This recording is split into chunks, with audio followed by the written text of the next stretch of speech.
Probablemente usted en algún momento pudo haber recibido alguna llamada, algún mensaje sospechoso que podría haber sido una estafa financiera. ¿Cómo está el Uruguay en ese sentido? ¿Qué pasa, por ejemplo, con la educación financiera? El poder manejarse con dispositivos electrónicos y que sea de manera segura. ¿Qué pasa con los deudores aquí en el Uruguay? Con los préstamos, con las pequeñas y medianas empresas.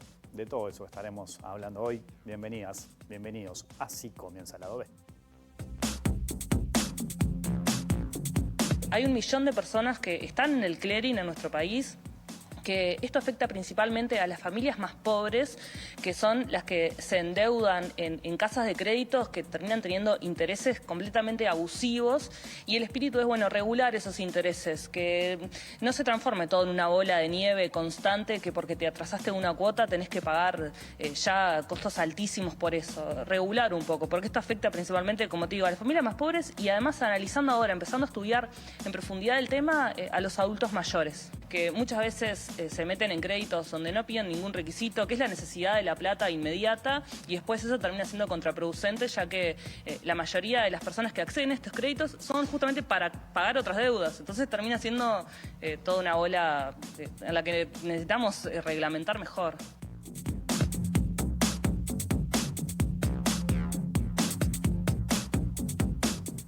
Y de varios temas importantes vamos a estar hablando esta noche. En vivo aquí en Lado B, en la pantalla de TV Ciudad, con el presidente del Banco República, Álvaro García. ¿Cómo andas, Álvaro? Un gusto tenerte por acá. Muy bien, muchas gracias por la invitación. Bueno, también están Daniel Chaschetti, Martín Duarte, ya los vamos a incorporar a la charla. Te propongo empezar, has marcado algunas prioridades cuando asumiste, importantes también, te propongo hablar de eso, pero recién en la introducción hablaba de un tema que creo que nos afecta a todos, la gente que nos está mirando, el de las estafas financieras, hoy con los distintos dispositivos electrónicos, las redes, probablemente los mensajes, las llamadas sospechosas están presentes. Sé que es una preocupación, sí. Sé que el banco destina muchos recursos humanos, financieros, para poder atender eso. ¿Qué es lo que estás pasando? ¿Cuál es el diagnóstico hoy del banco en ese sentido? El diagnóstico principal es que estamos en el medio de una revolución tecnológica brutal desde hace unos cuantos años, una ola más de estas serie de revoluciones industriales tecnológicas que el mundo vive, y que eso nos está cambiando la vida a todos los seres humanos en sentido positivo, en mejoras en la comunicación, en la posibilidad de tener herramientas que antes no teníamos, en el sistema financiero en particular, la posibilidad de hacer una gran cantidad de operaciones de manera muy rápida y prácticamente todas las operaciones que se necesitan, pagos a distancia. Pero bueno, en la medida que se va trasladando la riqueza, digamos, o el dinero a lo virtual, a través de todos estos mecanismos, también el delito se traslada a lo virtual, y bueno, y ahí se empiezan a provocar una serie de situaciones como la que estamos viviendo hoy, con un crecimiento del delito a nivel de este tipo de modalidades, y una creatividad increíble a la hora de ver cómo es la casuística y qué cosas se imaginan creatividad que, por ejemplo, para estafar a la gente, por ejemplo. De hacerse pasar por alguien. Directamente de hacerse pasar por algún pariente o por alguien amigo de algún pariente, o a veces hasta inclusive modulando la voz a través de inteligencia artificial de alguna persona cercana, pariente, amigo, bueno, inventando situaciones, utilizando por ejemplo los marketplaces para equivocadamente, entre comillas, comprarte algo a ti y hacerte un pago mayor y pedirte la devolución inmediata del dinero, como que fue un error, y a través de eso o quitarte las credenciales, o directamente a veces la gente ni siquiera se fija si efectivamente esa plata entró y la devuelve. Físicamente también, nosotros vemos a nivel de sucursales muchos engaños y fraudes que se evitan, por suerte y por trabajo.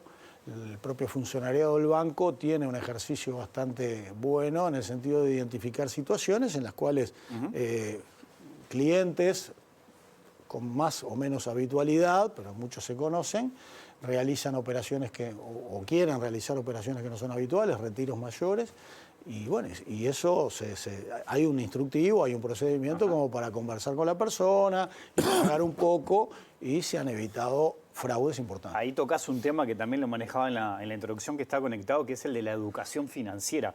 Porque acá se dan como dos cosas interesantes. Por un lado, decirle a la gente, bueno, tenga cuidado al momento de utilizar los dispositivos electrónicos. Y por otro lado, incentivar eso, ¿no? Pero hacerlo de manera segura. En cuanto a la educación financiera, ¿qué es lo que puede aportar el banco allí? Y bueno, ahí la veo en tres franjas, digamos, básicamente, ¿no? Ya desde los y los más chiquitas, escolares, adolescentes. Bueno, un mejor uso, un mejor manejo de las finanzas de las personas, ¿verdad? Del uso del dinero, qué implica tener un gasto ahora, qué implica el ahorro, el fomento del ahorro, digamos, una serie de herramientas financieras que son más bien básicas, que muchas veces no están presentes, no se transmiten y que es importante hacerlo. Y en segundo lugar, el incentivo a un mayor y mejor uso de las herramientas financieras, las herramientas digitales. Hoy en día el banco tiene, por ejemplo, una gran cantidad de prestaciones a través de tanto de su e-brow, de la internet, de la página web o de la aplicación de celular, y muchas veces no son utilizadas en toda su dimensión. Y el tercer aspecto de educación financiera tiene que ver con la prevención de engaños, de fraudes, para no dejar de utilizar las herramientas digitales, que son muy útiles, muy fáciles de utilizar, que en el caso del Banco República tienen todas las garantías, porque tú entras con tu propio rostro, digamos, que es único, digamos, no se puede abrir el celular sin eso, o con una clave única también, y después para hacer la operación tenés un segundo control, que es a través de una llave digital que el banco te brinda. Entonces, la cuestión de educación acá es decir, utilicemos estas herramientas de esta revolución tecnológica que llegó y digital que llegó para quedarse y para seguirse profundizando, pero tengamos el cuidado de que el delito hoy está más presente en estos ámbitos. Daniel Chaschetti, ¿qué dice? ¿Qué tal? ¿Cómo andás? Muy bien. ¿Todo bien? Bien, contento de estar acá. Bueno, un gusto tenerte por acá también. Veíamos, entre otras cosas, en el T-Disparador, el tema presente de los deudores, que fue un tema, y es un tema político. Fue un tema que, por ejemplo, levantó en su momento la bandera Cabildo Abierto, ahora la está recogiendo el Frente Amplio. ¿Cómo has visto todo esto, por ejemplo? Las cuestiones financieras, las cuestiones de las deudas al momento de hacer política. Esta es una bandera histórica del Frente Amplio. Recuerdo que en los años 90, creo que fue el entonces diputado Curiel que presentó el primer proyecto, creo, desde el Frente Amplio, ¿no?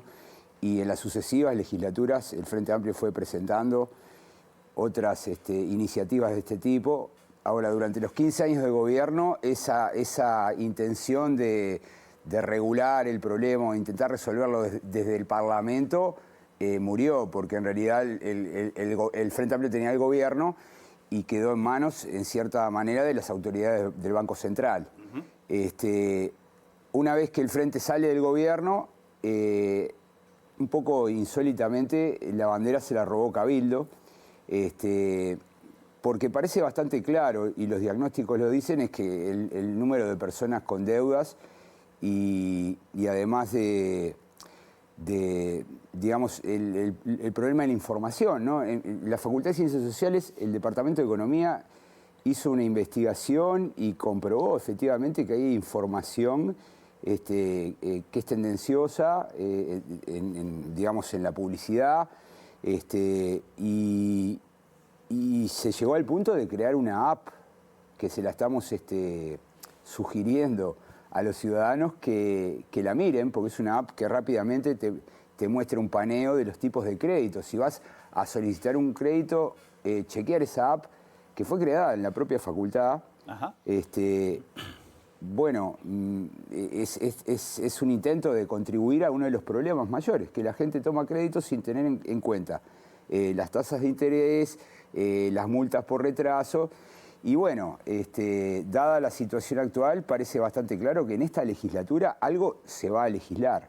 Tal vez sería interesante que Álvaro, en tanto presidente del Banco República, opine si se necesita efectivamente o si con las herramientas legales que tenemos alcanza para poder resolver esta situación, que es preocupante, porque cuando las familias se endeudan, la posibilidad de mantener el consumo se complica, ¿no? Buen punto Álvaro, el que plantea Daniel.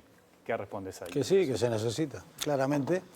El Uruguay tiene niveles de crédito sobre el producto que son, en términos de comparación internacional, son bajos. Por lo tanto, es deseable, para llegar a una comparación internacional más adecuada, hay espacio de hacer crecer el crédito en un país, que hacer crecer el crédito en un país implica, o en el caso de las familias, mayores niveles de consumo, o en el caso de las empresas, mayores niveles de inversión, movimiento económico. El crédito es una herramienta fundamental.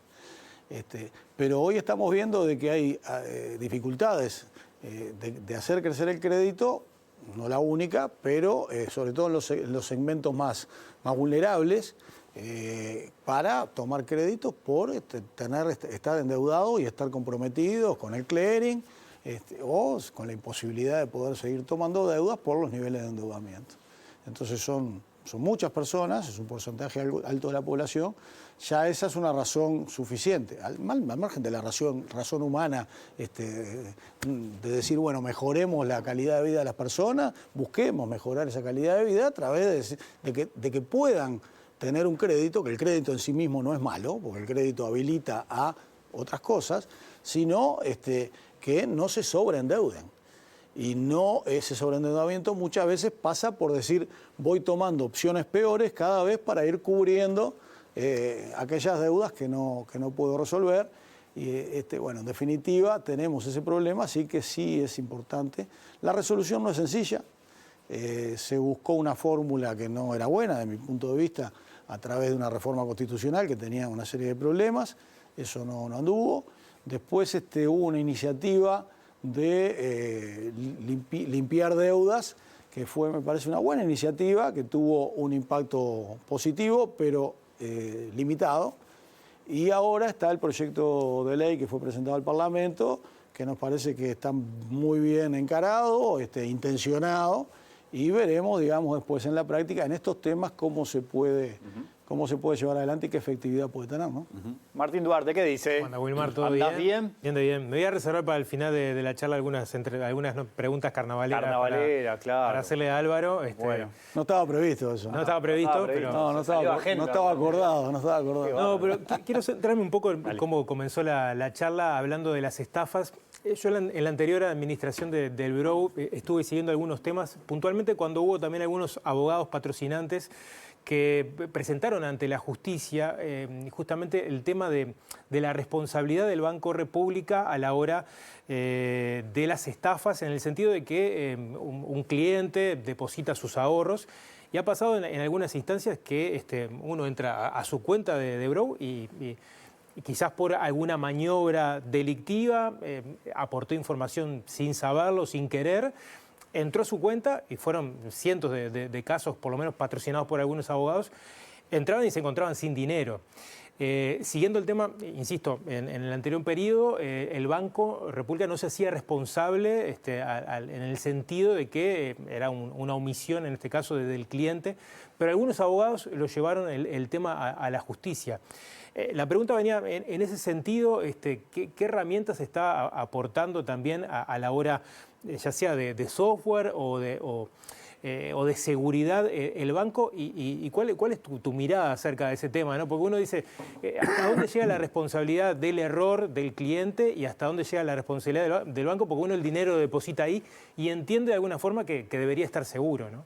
Bueno, las responsabilidades están bien claras, digamos, ¿no? Si hay una responsabilidad, si se entregan las credenciales, el banco nunca va a pedir desde sus web, desde sus apps, nunca va a solicitar, no va a enviar un mail solicitando los números de cuenta, mucho menos las claves de las personas, ni siquiera los nombres o la cédula. Eso el Banco República no lo hace, eso quiero que quede bien claro. Si esas credenciales se entregan por cualquier manera, por engaño, lo que fuera, ahí la responsabilidad es de la persona, digamos, el banco queda fuera de eso. En el caso de determinados procesos en los cuales pudiera haber responsabilidad del banco, el banco lo ha ido levantando eso, ¿no? Ahí hay algunas demandas sí, que vienen de hace algunos años, básicamente año 2021, eran épocas de pandemia, donde se empezó a utilizar de manera más intensa todo el tema de la digitalización y de las operaciones a distancia. Han pasado 4 años se ha invertido mucho en esto, se han mejorado los controles, se han ido mejorando naturalmente los controles, se ha aprendido de las nuevas casuísticas que van apareciendo y seguirán apareciendo otras, ¿verdad? Pero hoy en día yo digo que el Banco República es 100% seguro por las razones que decía anteriormente, ¿no? Digamos, en el caso del celular, la biometría, o en el caso de la web, la clave, y después para realizar cualquiera de las operaciones, ya sea una transferencia, una compra de moneda, un depósito a plazo fijo, lo que fuera, te da de manera independiente desde otra app, en el caso del celular, una llave digital que es un número que vos tenés que poner, una clave que se extingue en el momento. O sea, hay doble control. Así que bien utilizadas las herramientas, nosotros incentivamos al uso de las herramientas digitales. Estamos haciendo una recorrida a nivel nacional y bueno, vamos visitando las sucursales, ¿verdad? Entonces en algunas tenés unos temas de bastante concurrencia de gente, muchas en el interior, fila a la puerta, etcétera. En otras no tanto. Siempre tenemos una figura en la puerta que es quien filtra, digamos, ¿no? El RA en la jerga interna, que es un lugar clave, porque muchas veces el 50% de las personas, puedo decir un porcentaje cualquiera, viene a hacer cosas que la podría hacer desde la web del banco o desde una app. Y ahí se le alecciona, se le dirige, se evita que vaya a hacer la fila, que vaya a haber una mayor espera. Digamos, ese filtrado sirve, facilita la vida de las personas. Entonces, también a nivel del interior, que venimos recorriendo bastante, el otro día en Palmira, por ejemplo, nos decía funcionario, bueno, porque para venir al banco la gente está laburando en el campo, tiene que bañarse, vestirse, perfumarse, porque es todo, en muchos lugares es toda una cuestión ir al banco. Esas son horas de tiempo, y cuando lo puede hacer directamente sigue trabajando y se hace, de hecho, a distancia. Entonces, es muy importante ese proceso de digitalización. Es inevitable por un lado y es deseable por el otro para mejorar la vida de las personas, pero este tipo está la contracara esta de la seguridad, en la cual hay que estar muy atento desde el punto de vista de las personas, y desde el punto de vista del banco, el banco invierte mucho en no ser vulnerado el propio banco, ¿verdad? Por ataques que pueden simplemente buscar hacer daño. 24 horas, 365 días, hay equipos monitoreando de manera permanente los ataques que se reciben de cualquier parte del mundo. ¿En lo que va del año se detectó algún ataque en tal sentido? Muchos. ¿Hackeo? Permanente. Sí, esto es permanente, ¿no? ¿Cómo funciona ahí? Ya te digo, hay un equipo en la 19 de junio particularmente, que están todo el tiempo monitoreando operaciones que son catalogadas sospechosas, muchas veces también el banco es un gran productor de datos. O sea, el banco tiene, la mitad de la población tiene alguna relación con el banco o cuenta con el banco, o ha hecho alguna operación con el banco. De eso, en la web del banco operan 800.000 personas de manera habitual. Por lo tanto, eso implica, imagínate, una cantidad enorme de datos. El banco creó un departamento de analítica de datos. Esto significa utilizar esos datos a efecto de la gestión del banco. Este es un tema, el tema de la seguridad. Hay otros temas comerciales. Y bueno, es el camino que hoy en día se tiene. De hecho, bueno, las compañías del mundo, las más valiosas, todas tienen como principal insumo los datos. Hace 20 años eran petroleras o automotoras y ahora son todas tecnológicas. Perdón, una cortita, bueno, Sí, se escuchará y lo escucharás habitualmente, no, pero se da en algunas instancias, se cayó Brow. A mí me pasó la semana pasada de tratar de pagar. Sí. O, ¿qué pasa en esos casos, por ejemplo? ¿Qué está No, fallando? bueno, puede suceder, digamos, eventualidades siempre hay, ¿no? O sea, no hay ningún sistema, en ese caso es lo que se llama riesgo operativo. El banco tiene una evaluación de riesgos de todo tipo, de riesgo de crédito, de mercado, de tipo cambio, riesgo operativo, riesgo reputacional, de todo tipo. Entonces, en ese caso puede haber una sucursal, en general todo el sistema no sucede, puede suceder por unos minutos, pero son hechos realmente aislados, ¿no? Sé que es una de tus prioridades, ¿no? Las pequeñas y medianas empresas en la economía uruguaya es fundamental, es clave esto. Tiene una serie de planteos y reclamos. ¿Cuál es la respuesta que va a tener el banco en este periodo? Bueno, a ver, en este marco, con la potencia que el banco tiene, 130 sucursales a nivel nacional, con la posibilidad del banco de dar crédito, el banco es un banco muy líquido, tiene esas posibilidades de crecer y de crecer bastante en crédito. El banco es muy bueno históricamente en crédito corporativo en empresas de porte mayor, ¿verdad? Nunca descartamos seguir ampliando la posibilidad de prestarle a las empresas mayores, por supuesto, pero estamos poniendo foco en las medianas, las pequeñas y las micro. Yo creo que el Banco República, más en una situación de políticas públicas hoy que dista bastante de lo que era hace 20 años, tiene la posibilidad de transformarse en el banco de las MIPYMES en Uruguay, claramente, por una serie de razones. El banco tiene uno de sus productos estrella, es en banca personas, lo que era el crédito social, que siempre fue muy exitoso, que es el crédito históricamente mediante descuento en recibo de sueldo de jubilación. Ahora, con esta analítica de datos que estábamos diciendo, se trabaja mucho con las técnicas de scoring, es decir, sabemos que Chaschetti tiene determinado perfil, determinados ingresos, opera con el banco, opera con otros bancos y decimos, bueno, le podemos prestar hasta tanto a Chaschetti en tanto tiempo. Eso crece y permite ampliar el crédito con la contracara, que es la seguridad de no irte con una morosidad elevada, ¿no? Con un crédito sano. Ahí hay muchas pequeñas empresas que se financian a través del crédito persona. O sea, personas que a través de ese crédito financian su emprendimiento. Tenemos una oportunidad ahí de, bueno, inclusive hasta de reducción de tasa de interés, de que esas personas financien su emprendimiento a través de, bueno, lo que es el crédito MIPYME del banco, que es bueno, pero que tiene muchas posibilidades de crecer. De hecho, el banco creó un proyecto especial MIPYME para trabajar en esto. En este tema estamos tomando varias acciones, una de ellas es un convenio con ANDE, de la cual, bueno, en vidas pasadas he tenido una relación directa con la creación de la ANDE y hoy en día se ha transformado en una institución que, pasando por los diferentes gobiernos, se la potenció, tiene 24 centros PYME a nivel nacional y bueno, el banco está trabajando con ANDE para hacer sinergia, porque el banco, ahí ANDE tiene sus políticas, otras políticas públicas como INEFOP, como ANI, también existen, pero el banco va con la billetera, va con la posibilidad del crédito. Eso es una ventaja importante. Y la tercera pata es microfinanzas. El banco tiene una sociedad anónima específica, que es República Microfinanzas, donde estamos haciendo también, impulsando la metodología de microfinanzas, que es el crédito más pequeñito, más chiquito, con mucha cercanía a la gente, con mucha tecnología, y sin garantía prácticamente, con mucho scoring, digamos, ¿no? Estudiando los flujos de las personas. Esto existe hace mucho tiempo en el mundo. También de vidas anteriores hemos tenido bastante contacto con la experiencia de Banco Estado de Chile, que tiene una filial de Banco Estado Microempresas muy potente, Banco Provincia Argentina. Así que bueno, estamos con esas líneas yendo adelante para mejorar la calidad y el volumen y el costo del crédito de las pequeñas empresas. Álvaro, te agradezco mucho tu visita. Te hice zafar de la pregunta carnavalera de Duarte, ¿viste? Y de alguna de Chaschetti que creo que aunque yo sé que vos querías preguntarle cosas a Chaschetti, capaz que hacerlo ahora en la pausa. Si después lo hacemos en la pausa. Dale, y yo me quedo después de la pausa hablando de política con Daniel y con Martina y más lado B aquí en la pantalla de televisión. Bueno, muchísimas gracias por la invitación.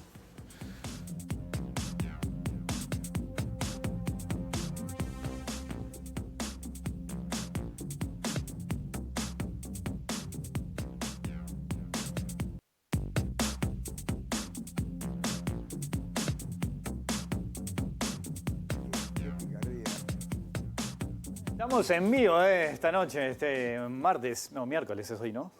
Hoy es miércoles. Estamos en el horno. Hoy es miércoles, estaba frío, estaba lloviendo todo el día. Horrible. Ideal para mirar tele, si es miércoles, me confirman que es miércoles. Diálogo social. ¿Vos venís del diálogo social? Vengo del auditorio del Contanos Sodre, ahí un poquito. con presencia de organizaciones sociales, pero algunas sorpresas políticas, ¿no? Gran presencia de los ministros, acompañando al presidente Yamandu Orsi, Hugo Bay, coordinador, haciendo la presentación. Ajá. Pero bueno, Guido Manini Ríos y Álvaro Perrone, que de hecho estuvimos conversando en el informativo con ellos, marcando la postura que ya anunció Cabildo Abierto. La sorpresa fue la presencia del intendente de Paysandú, Nicolás Olivera, nacionalista, que va a estar mañana presente en el Congreso de Intendentes, pero que fue a saludar a Orsi y a marcar esa instancia. Él decía, bueno, a mí me invitaron, hay problemáticas que que se trabajan en acuerdo con los partidos y con el diálogo, y estoy acá presente, marcando una diferencia de la que ha por lo menos anunciado tanto el Partido Colorado, Partido Nacional, el Partido Independiente y también Identidad Soberana, que mañana van a tener un ciclo de reuniones en Torre Ejecutiva. Por separado. Por separado, pero pico a pico con el presidente. ¿Cómo viste todo esto, Daniel, esta decisión de blancos y colorados? Bueno, no me sorprendió. Considero que es un error porque normalmente lo que solían hacer era ir. Cuando el Frente ganó por primera vez, hubo un diálogo de la seguridad social, un diálogo de defensa nacional. Solían ir y si veían que algo no les gustaba, ahí se retiraban. Pero esto de hacerlo a priori es como una señal de no tener mucha disposición a cooperar, ¿no? Me parece que es una decisión muy fuerte.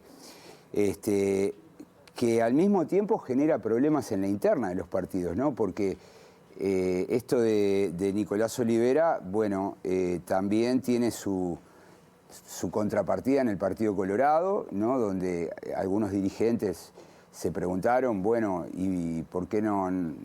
¿Cómo se tomó esa decisión tan rápido? Bordaberry creo que... Bordaberry fue uno de ellos, sí. ¿no? Sí. Bordaberry señaló que no habían consultado. Es muy fuerte. Y bueno, me parece que hay un argumento, ¿viste?, contra los diálogos que es de recibo, ¿no? Es decir, un diálogo social no puede suplantar el trámite parlamentario, ¿no? Se supone que el trámite parlamentario debe dar las garantías para que la sociedad pueda expresar sus puntos de vista, recoger, que se recojan las demandas.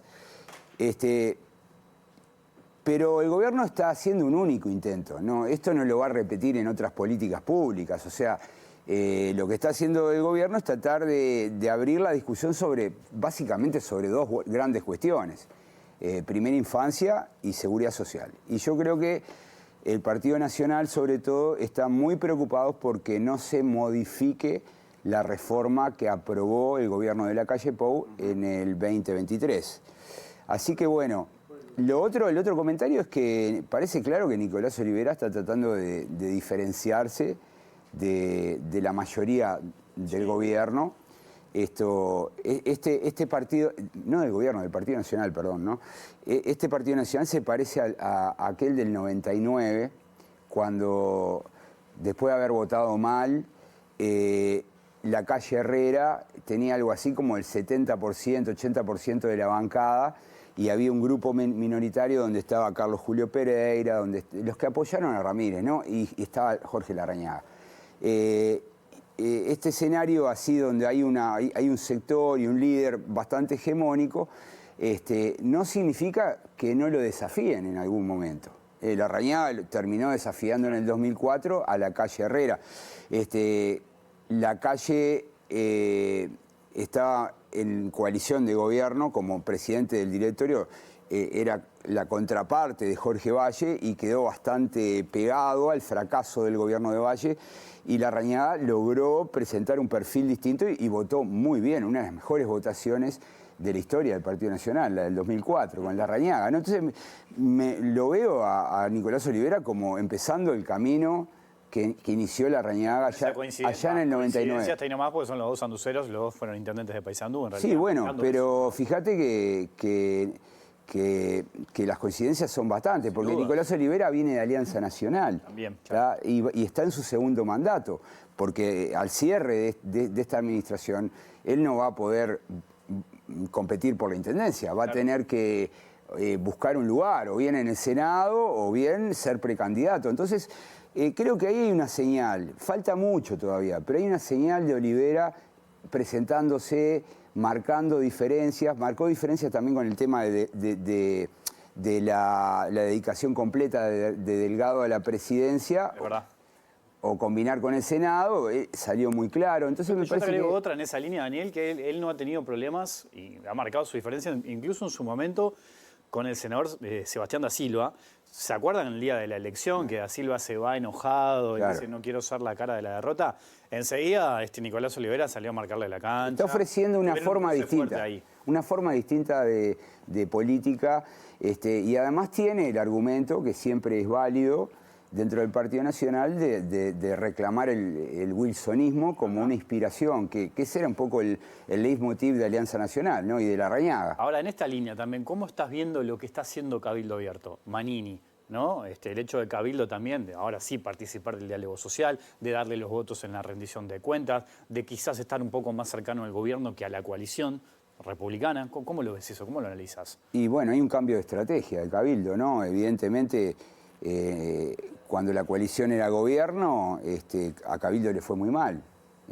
Perdió 3 senadores y 9 diputados. Es decir, la votación de Cabildo fue un desastre y hay como una autocrítica y un cambio de estrategia. Es decir, mantener la independencia. Y además Cabildo se dio cuenta que puede jugar el rol de partido pivot, ¿no? Este es un término de la ciencia política. El partido pivot es aquel que no pierde una sola votación en el plenario de la Cámara, porque, bueno, sus 2 votos son imprescindibles, o para el gobierno o para la oposición. Ajá. Entonces se está poniendo en el medio, es una bisagra.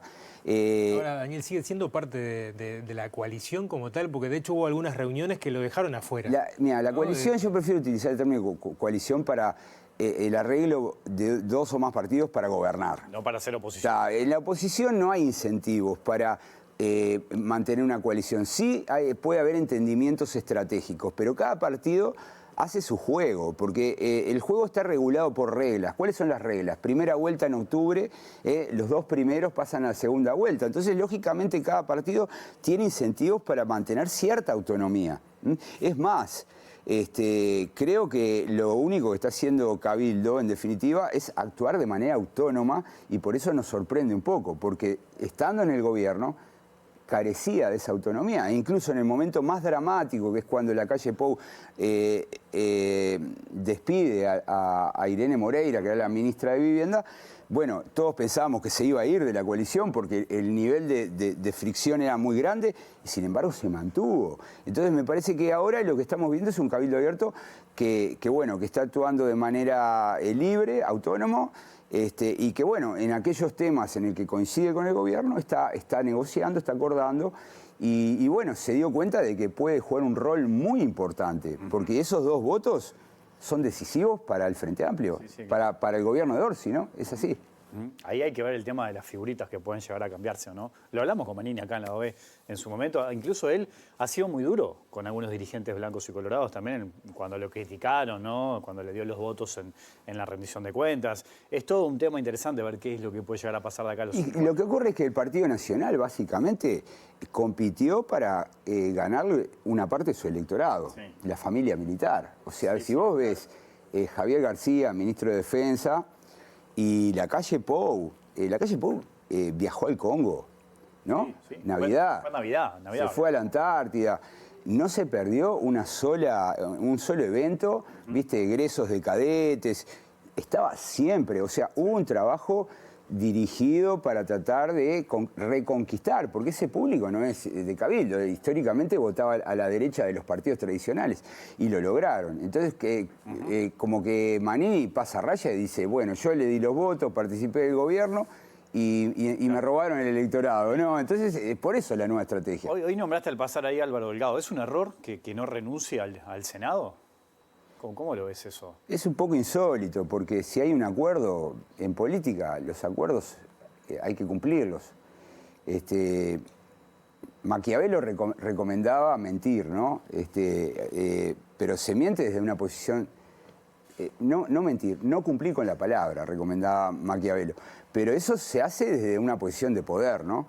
Delgado no está en una posición de poder y por otro lado es excesivamente... por lo menos en términos morales, hoy en día no cumplir con la palabra es algo que deja expuesto a la persona. Y yo creo que ahí Delgado está generando un problema innecesario, un error no forzado. El Partido Nacional, paradojalmente, debería estar más unido que nunca porque tiene un liderazgo hegemónico como el de la calle Pou y, sin embargo, los ruidos internos persisten, ¿no? Y ese es un problema. Yo supongo que lo van a terminar resolviendo, que va a haber alguna fórmula de salida, pero es un problema un poco insólito, ¿no? Pero aparte de haber generado críticas en la interna del Partido Nacional, ¿no? Algunos dirigentes que le dicen, bueno, no puedes cobrar 2 sueldos, no puedes estar en los 2 lugares. Y hay otro aspecto que Pero no, él dijo que no va a cobrar los 2 sueldos. Lo que él tiene es una estrategia, viste que el sistema de licencias es muy flexible. Por ejemplo, Sartori, en el periodo pasado, la primera parte del año no estaba en Uruguay. Sin embargo, pidiendo licencias de manera muy estratégica, por un día, se lograba no estar durante 6 meses de hecho, en el Parlamento. lo que dijo, voy a estudiar como el mecanismo. Y claro, él podría hacer en eso. momentos clave, porque también la visibilidad que perdés no estando en el Parlamento no es la misma que tenés como presidente del directorio. No. Sí, pero cuidado, porque está en la oposición el Partido Nacional y tenemos el antecedente de Fernando Pereira. Fernando Pereira, como presidente del Frente Amplio, durante el gobierno de Lacalle Pou, fue la figura referente. O sea, no necesitaba estar en el Senado para tener protagonismo. O sea, desde la presidencia de un partido y el principal partido de la oposición, es el Partido Nacional, se puede hacer mucha política. El tema es que hay que ingeniársela. Fernando Pereira se la ingeniaba muy bien, tenía mucha experiencia en ese tipo de acción antagonista, ¿no? Pero bueno, hay que ver. Delgado podría hacerlo. Estar 6 meses en el Senado y 6 meses fuera. Sartori demostró que se puede hacer. El punto no es ese, el punto es el cumplimiento de la palabra y de los acuerdos. Bueno, ahí volvemos a lo mismo y también yo iba a agregar otra cosa, pero se nos fue el tiempo y es cómo lo ve la gente también, ¿no? Bueno. Si resulta simpático o antipático toda esta discusión que se está dando de un dirigente político, más allá de Delgado, que quiera estar en los 2 lugares, ¿no? Esa discusión del sueldo, de los días de licencia, ver qué repercusión puede llegar a tener. Le hace daño eso. Le hace daño. Le hace daño a Delgado. Bueno, la seguimos otro día, ¿les parece? Perfecto. Gracias, si es en Después le Bogotá. cuento lo de Álvaro García. Lo del carnaval. Lo del carnaval. Bueno, otro día. Otro día. Hagamos un asado. Un asado. Claro. Ya hicimos uno, la gente sabe que hicimos uno, cumplimos. Vamos a hacer un Costó. sorteo, invitamos a algún. Y sobró comida. Sobró que yo tengo cosas congeladas. Bueno. No voy a andar contando lo que tengo Está, congelado. pero no. Volvemos mañana a las 20. Que pasen, chao.